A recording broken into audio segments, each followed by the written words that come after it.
সত্যি সত্যি আমার মেয়েটা যার ধর্ষণ হয়েছে, খুন হয়েছে,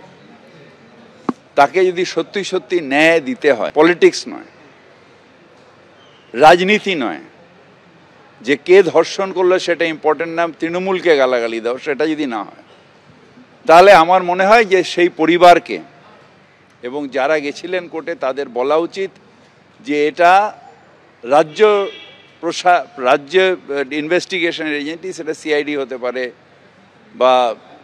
ডিডি হতে পারে, যেটা সিট গঠন করে যে তার হাতে এটা ফিরিয়ে দেওয়া হোক। তার কারণ যদি সিট গঠন করে মুখ্যমন্ত্রীর প্রশাসন 60 দিনে দিতে পারে, তাহলে রাজ্য পুলিশ বা কলকাতা পুলিশের যে 4 দিনের ইনভেস্টিগেশন, তার উপরে আর কিছু পেল না, তাহলে তাদেরই দেওয়া উচিত যে আস্তে আস্তে এই যে অন্যায় করেছে তাকে ইমিডিয়েটলি ফাঁসির সাজা শোনানো হোক। যারা রাজনীতি করেছেন তাদের ওপরে থাপ্পড় খাওয়া হলো, যেখানে 2টো রেপ মার্ডারের কনভিকশন হয়ে গেল, সেখানে এটা নিয়ে নাটক চলছে, এটা হতে পারে না।